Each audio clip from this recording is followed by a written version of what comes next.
Hello friends, welcome to my YouTube channel study vlogs. और आज हम पढ़ने वाले understanding the chemical property of acid and base.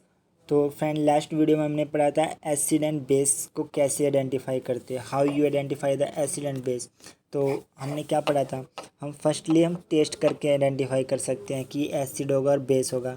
क्योंकि टेस्ट से क्या है, अगर हमें पता है अगर श्योर होगा तो एसिड होगा, क्योंकि जो एसिड होता है वो श्योर इन टेस्ट होता है, मतलब एसिड खट्टे होते हैं, और जो बेस होते हैं वो बिटर इन टेस्ट होते हैं, मतलब बेस कड़वे होते हैं।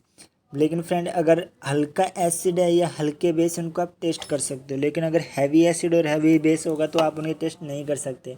फिर आप उन्हें कैसे आइडेंटिफाई करते हो, तो हम उन्हें आइडेंटिफाई करते हैं नेचुरल इंडिकेटर या सिंथेटिक इंडिकेटर यूज़ करके हम उसे आइडेंटिफाई कर सकते हैं कि ये एसिड होगा बेस होगा। तो नेचुरल इंडिकेटर से कैसे यूज़ कर पता फाइंड कर आइडेंटिफाई करोगे। देखो, अगर आप एक लिटमस पेपर लोगे, मान लो आपने ब्लू लिटमस पेपर लिया, और वो सोल्यूशन जिसमें आप उसे डिप करते हो, अगर वो ब्लू लिटमस पेपर को रेड लिटमस पेपर में चेंज कर देता है, तो मीन्स वो क्या है, वो एसिड है। क्योंकि क्या बोला जाता है कि एसिड क्या करता है, ब्लू लिटमस पेपर को रेड लिटमस पेपर में चेंज कर देता है। फिर बेस क्या करता है, बेस रेड लिटमस पेपर को ब्लू लिटमस पेपर में चेंज कर देता है। तो इससे आप आइडेंटिफाई कर सकते हो एसिड है या बेस है। ठीक है। फिर आए एक चीज़ हमने पढ़ी थी डे टू डे लाइफ में, कि अगर किसी को ओवर ईटिंग की वजह से एसिडिटी हो जाए तो उसके लिए आप क्या प्रेफर करोगे, उसको क्या सजेशन करोगे। तो आप उसे लेमन जूस, विनेगर या बेकिंग सोडा के लिए प्रेफर करते हो। ऐसा क्यों करते हैं, ऐसा इसलिए किया जाता है क्योंकि ओवर ईटिंग की वजह से जो एसिडिटी हुई है, एसिडिटी मतलब क्या बना है, एसिड। तो जब एसिड की मात्रा ज़्यादा हो जाती है तो हमें क्या लेना चाहिए, हमें बेसिक सोल्यूशन लेना चाहिए जो बेस से हो। ऐसा क्यों, क्योंकि हमारे शरीर में एसिड और बेस की मात्रा इक्वल रहनी चाहिए, या ये कह सकते हो कि एसिड और बेस एक दूसरे को इफेक्ट को ख़त्म कर देते हैं, इसलिए ऐसा करते हैं। तो फ्रेंड, ये तो था हमारा जो लास्ट वीडियो में हमने पढ़ा था उसका रिवीजन, और इस वीडियो में हम पढ़ेंगे understanding the chemical property of acid and base. तो इसमें क्या है, शुरू करते हैं। देखिए, acid and base in the laboratory. देखो, कलेक्ट द फ्लोइंग सोल्यूशन। आपने उन्होंने क्या बोला है कि आप लेबोरेटरी से, एक साइंस लेबोरेटरी से hydrochloric acid, sulphuric acid, nitric acid और एसिटिक एसिड कलेक्ट कर लो। ठीक है। और दूसरा sodium hydroxide, calcium hydroxide, potassium hydroxide और मैग्नीशियम हाइड्रोक्साइड और एल्युमिनियम हाइड्रोक्साइड, ये सब चीज़ें साइंस लेबोरेटरी से ले लो। फिर उसने बोला है second point, put A drop of each of the above solution on A watch glass. आप सबको एक एक सोल्यूशन को किस में रख लो, वॉच ग्लास में रख लो, one by one, and test with a drop of the indicator shown in the figure. और उसमें फिर एक एक ड्रॉप डालो इंडिकेटर में, जैसे कि उन्होंने फिगर में दिखाया गया है। ये देखो, ये लिया ना उसने, नहीं इसने फिगर नहीं दिया, उसका बोला है सिर्फ। फिगर दिया है कहीं पे, नहीं फिगर नहीं दिया है, सिर्फ उसने बोला है। ठीक है। फिर वो बोलता है थर्ड पॉइंट में, what change in the colour did you observe with red litmus, blue litmus, phenolphthalein and methyl orange. देखो, इंडिकेटर में भी क्या है, रेड लिटमस और ब्लू लिटमस, ये क्या है, ये नेचुरल इंडिकेटर हैं। और ये क्या है, ये सिंथेटिक है, फिनॉल पेंथिलीन और मिथाइल ऑरेंज, ये सिंथेटिक इंडिकेटर होते हैं। ठीक है। सोल्यूशन, ठीक है, orange solution for each of the solution taken. ठीक है। फिर उसने बोला टेबलेट योर ऑब्जर्वेशन, उसको फिर एक टेबल में भर दो। तो क्या करोगे, जो जितने भी एसिड होंगे वो क्या करेंगे, नेचुरल इंडिकेटर को ब्लू को, जो रेड एसिड होंगे वो ब्लू लिटमस को रेड कर देंगे, और जो बेस होंगे वो रेड लिटमस को ब्लू कर देंगे। फ्रेंड, लास्ट वीडियो में आपको एक चीज़ बताना भूल गया था। देखो, हम ना एक तो टेस्ट करके पता कर सकते हैं एसिड या बेस है, दूसरा नेचुरल इंडिकेटर या सिंथेटिक इंडिकेटर यूज़ करके बता सकते हैं एसिड है या बेस है। तीसरा, हम लिखे हुए देख के भी बता सकते हैं कि एसिड होगा या बेस होगा, मोस्टली बता सकते हैं। कोई एक आधा हो सकता है जो ना बता पाएँ, लेकिन मोस्टली हम बता पाते हैं कि एसिड होगा या बेस होगा। फ्रेंड, मैं आपको सिंपली बताता हूँ। देखो, अगर कोई भी एसिड होगा, XYZ ABCD, कोई भी एसिड होगा, वो हमेशा H से शुरू होगा। ठीक है। हमेशा उसके स्टार्टिंग में क्या लगा होगा, H। जैसे HCl हो गया, H2SO4 हो गया, NHO3 हो गया, CH3 हो गया, ये सारे हमारे बेसिकली मोस्टली ही H से शुरू हो रहे होंगे। और बेस की क्या पहचान है, बेस के लास्ट में जैसे इसके स्टार्टिंग में लगता है ना, जैसे H लग गया स्टार्टिंग में, H2 लग गया स्टार्टिंग में, H लग गया, CH लग गया, ऐसी बेस के स्टार्टिंग में क्या होगा, बेस के स्टार्टिंग में हमेशा एंड में, बेस के एंड में, सॉरी स्टार्टिंग बोल दिया मैंने, एंड में हमेशा OH लगा होगा। देख लो जितने भी बेस हैं सबके एंड में OH लगा होगा। ये एक पहचान होती है जनरली कि ये एसिड होगा या बेस होगा। तो हमें एसिड मोस्टली H से शुरू हो रहा होगा और बेस मोस्टली OH पर आकर ख़त्म हो रहा होगा। ठीक है, तो इससे भी आप पहचान सकते हो कि एसिड है या बेस है। फिर वो बोलते हैं कि जो आपने भी एक्टिविटी परफॉर्म की है, क्या बोला था उसने कि आप सब 4-5 सोल्यूशन ले लीजिए, फिर उसमें कलर यानी कि इंडिकेटर कलर डालिए और फिर ऑब्जर्व कीजिए कि उन कलर का क्या हुआ, क्या वो कलर चेंज हुए या नहीं हुए। ठीक है, और फिर आपको इस टेबल में उसकी ऑब्जर्वेशन भरनी थी। तो सिंपली अगर आप एसिड में ब्लू कलर डालो, ब्लू कलर का लिटमस पेपर डालोगे तो रेड हो जाएगा, अगर आप बेस में रेड कलर का लिटमस पेपर डालोगे तो ब्लू हो जाएगा। ठीक है, ऐसी सिंथेटिक उसमें आएगा इंडिकेटर में। अब उसने बोला एक्टिविटी 2.2, एक्टिविटी 2.2 में क्या है, ठीक है, देखो उसने बोला है take some finely chop, take .1 take some finely chop onion in a plastic bag along with some strip of clean cloth. आपको फाइनली चॉप किए हुए प्रॉपर कटे हुए ऑनियन को प्लास्टिक बैग में रखना है और उसके साथ क्या रखना है, एक साफ कपड़ा रखना है।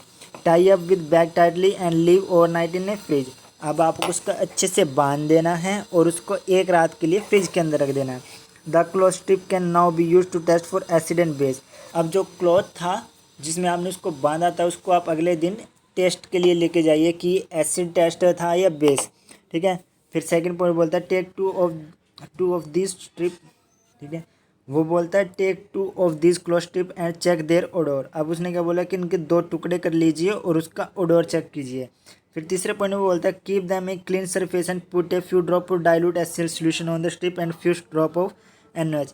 अब उसने क्या बोला कि अब आप इन दोनों जो क्लीन सरफेस थे इसके ऊपर एक तरफ तो डालिए HCl के ड्रॉप और दूसरी तरफ डालिए NaOH। मतलब एक तरफ डालिए एसिड, एक तरफ डालिए बेस, क्योंकि ये क्या है, HCl क्या है, सल्फ्यूरिक, ये हाइड्रोक्लोरिक एसिड है और ये सोडियम हाइड्रोक्साइड क्षार है, बेस है।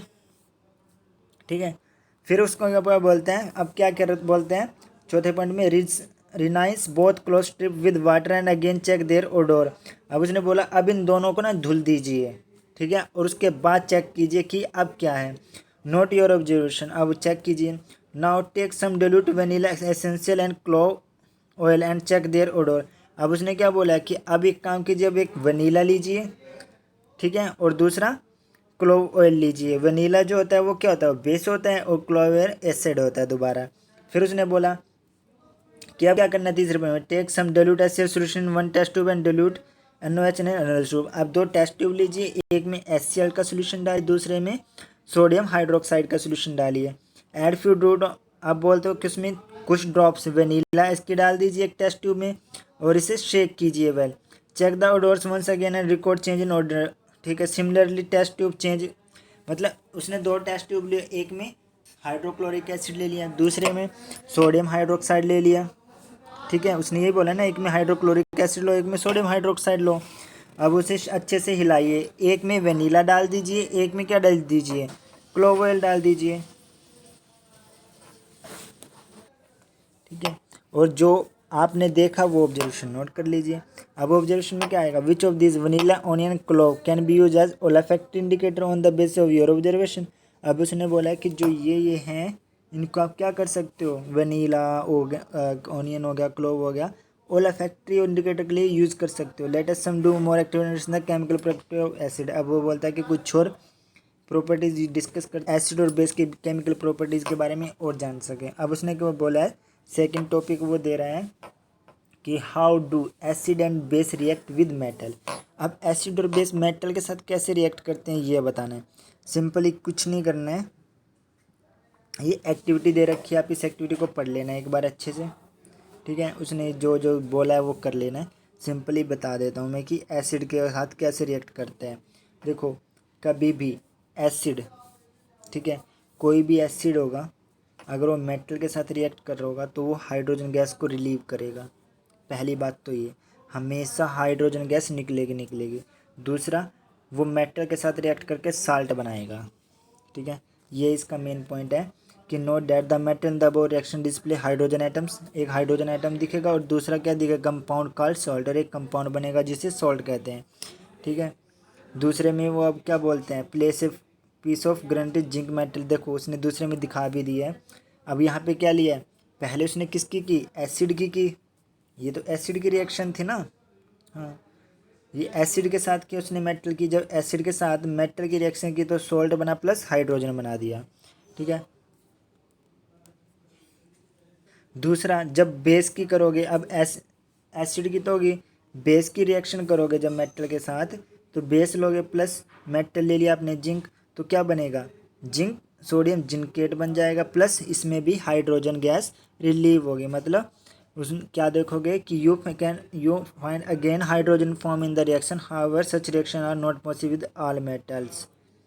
ठीक है, तो वो बोलता है कि इसमें हाइड्रोजन निकले लेकिन सारे, जब बेस के साथ कोई भी मेटल, जब बेस के साथ कोई भी मेटल रिएक्ट करेगी तो हाइड्रोजन गैस यहाँ निकली, और एक बेस के साथ मतलब जो जो भी बेस आप यूज़ करोगे उसके साथ का एक, जैसे सोडियम हाइड्रोक्साइड यूज़ किया तो क्या बन गया, सोडियम जिंक सल्फेट बन जाएगा, जिंकेट बनता है ये। ठीक है, अब वो बोलते हैं हाउ, अब जो एसिड है और बेस है वो कैसे रिएक्ट करेगा, how do metal carbonate and metal hydrocarbonate react with acid. अब मेटल कार्बोनेट और मेटल हाइड्रोकार्बोनेट कैसे रिएक्ट करेगा एसिड के साथ, तो देखो उसने दो टेस्ट ट्यूब लिए हैं। ठीक है, दो टेस्ट ट्यूब लिए हैं। टेस्ट ट्यूब ए में क्या लिया उसने, Na2CO3 sodium bicarbonate plus HCl, acid, HCl क्या है, एसिड है, हाइड्रोक्लोरिक एसिड, और ये क्या है, एक कंपाउंड है। ठीक है, कौन सा कंपाउंड है, कार्बोनेट कंपाउंड है ना, मेटल कार्बोनेट है ना ये। ठीक है, मेटल कार्बोनेट था ये। अब इसको रिएक्ट किया किसके साथ, ये मेटल कार्बोनेट है, ये मेटल कार्बोनेट है। ठीक है, और इसको रिएक्ट किया हाइड्रोक्लोरिक एसिड के साथ तो क्या बनेगा, वही जैसे डबल डिस्प्लेसमेंट रिएक्शन में होता था, क्या आयन का एक्सचेंज होगा, तो Na पॉजिटिव है, Cl नेगेटिव है, तो Na2NaCl साल्ट बन गया, और दूसरा पानी बन गया, water plus carbon dioxide gas निकल गई। दूसरे टेस्ट ट्यूब में क्या लेना है, सोडियम बाइकार्बोनेट लेने हैं, है ना, ये सोडियम बाइकार्बोनेट बोलता है, सोडियम कार्बोनेट है, ये सोडियम बाइकार्बोनेट है। मैं उसने ये बोला था ना कि मेटल कार्बोनेट और मेटल बाइकार्बोनेट के साथ, तो ये मेटल बाइकार्बोनेट है टेस्ट बी में। सेम हाई HCl ले लिया उसने सोल्यूशन एसिड का, और सेम क्या बन गया, सोडियम क्लोराइड बन गया, पानी बन गया प्लस CO2 बन गया। मतलब जब भी कोई मेटल कार्बोनेट के साथ रिएक्शन होगी तो क्या बनेगा, एक तो साल्ट बन जाएगा, पानी बन जाएगा, और कार्बन डाइऑक्साइड गैस बन रिलीव हो जाएगी। फिर उसने बोला है on passing the carbon dioxide gas evolve through lime water, जब लाइम वाटर लिया उसके अंदर से क्या किया, कार्बन डाइऑक्साइड गैस को निकाला तो क्या बन जाएगा, वाइट पार्टिसिपेट बन जाएगा, यानी कैल्शियम कार्बोनेट बन जाएगा प्लस वाटर रिलीव हो जाएगा। ठीक है, यही होता था ना वैसे, अगर आप देखो कि जब क्विक लाइम यानी कि कैल्शियम ऑक्साइड के साथ पानी की रिएक्शन कराते थे तो हम क्या होता था, ये स्लेक लाइम बन जाता था एक, तो ये स्लेक लाइम है ना, इसी को बोलते हैं ना स्लेक लाइम, इसको स्लेक लाइम बोलते हैं, और इसमें कैल्शियम कार्बोनेट निकल जाएगा और पानी निकल जाएगा। ठीक है, अब उसने बोला है on the passing of excess carbon dioxide के, जब कार्बन डाइऑक्साइड की मात्रा ज़्यादा हो the following reaction take place, तो क्या बनेगा, कैल्शियम कार्बोनेट प्लस पानी डाल दिया प्लस कार्बन डाइऑक्साइड गैस डाल दी, तो क्या बन गया, ये बन गया कैल्शियम हाइड्रो बाइकार्बोनेट, और जो पानी के अंदर घुलनशील होता है, देखा ना चूना, चूना पानी के अंदर घुल जाता है ना। ठीक है, अब उसने ये बोला है किससे क्या बनता है, limestone, chalk, marble are different form of calcium carbonate होते हैं। All metal carbonate and hydrogen carbonate react with acid to give a corresponding salt and carbon dioxide and water. कभी भी जो भी मेटल कार्बोनेट होते हैं, मेटल हाइड्रोकार्बोनेट्स होते हैं, वो एसिड के साथ जब भी रिएक्ट करेंगे तो क्या क्या देंगे, वो एक कॉरस्पॉन्डिंग साल्ट देंगे, कार्बन डाइऑक्साइड गैस देंगे और water. These reaction can be summarise. ठीक है, जिसने नीचे वही दिया है कि मेटल कार्बोनेट या मेटल हाइड्रोकार्बोनेट प्लस एसिड तो बन जाएगा क्या, salt plus carbon dioxide gas plus water. ये ने कंप्लीट रिएक्शन दे रखे है कि जब भी कोई मेटल कार्बोनेट या मेटल हाइड्रोकार्बोनेट एसिड के साथ रिएक्शन करता है तो salt plus carbon dioxide gas plus water ये बन जाएंगे। फिर वो बोल रहा है हाउ डू, अब क्या बोला है, how do acid and base react with each other, acid और बेस आपस में कैसे रिएक्ट करेंगे। तो ये भी सिंपल वही है। तो इसने क्या लिया, एक सोडियम हाइड्रोक्साइड एसिड ले लिया, एक HCl एसिड ले लिया, नहीं सोडियम हाइड्रोक्साइड बेस है सॉरी, और HCl एक एसिड ले लिया। दोनों जब आपस में रिएक्ट किए तो एक कोरस्पॉन्डिंग सॉल्ट बन गया और पानी रिलीव हो गया। तो इसका सिंपल यही है कि the reaction between acid and base to give a salt and water, कभी भी जो रिएक्शन होगी एसिड और बेस के बीच में वो हमेशा सॉल्ट और वाटर ही देंगे। ठीक है, फिर वो अगला देते हैं reaction of metallic oxide with acid, जब मेटलिक ऑक्साइड की रिएक्शन करेंगे तब क्या मिलेगा, तो तब क्या मिलेगा, सिंपली जब मेटल ऑक्साइड एसिड के साथ रिएक्शन करेगा तो साल्ट और वाटर ही मिलेगा। तब भी जब मेटल ऑक्साइड रिएक्ट करेगा तब भी साल्ट और वाटर। ठीक है, जब बेस और एसिड आपस में रिएक्ट करेंगे तब भी साल्ट और वाटर। ठीक है, और जब मेटल कार्बोनेट या मेटल हाइड्रोकार्बोनेट एसिड के साथ रिएक्ट करेंगे तो salt plus carbon dioxide gas plus water ये बन जाएगा। ठीक है, अब नेक्स्ट आता है, ये हो गया ना, हाँ आता है reaction of metal oxide with acid. तो ये क्या बन गया, मेटल ऑक्साइड बन गया था हमारे पास, प्लस एसिड का जब रिएक्ट किया तो साल्ट प्लस वाटर बन गया। नेक्स्ट आता है, तो फ्रेंड्स ये था आज का लेक्चर। और अगर आपको इस वीडियो में कोई भी प्रॉब्लम कोई भी डाउट आए इस टॉपिक में तो आप मुझे कमेंट करना, नेक्स्ट वीडियो में मैं उसको आपके साथ शेयर करूँगा डाउट। और फ्रेंड अगर आपको वीडियो अच्छा लगे हो तो लाइक करना, शेयर करना और सब्सक्राइब ज़रूर करना। Thank you.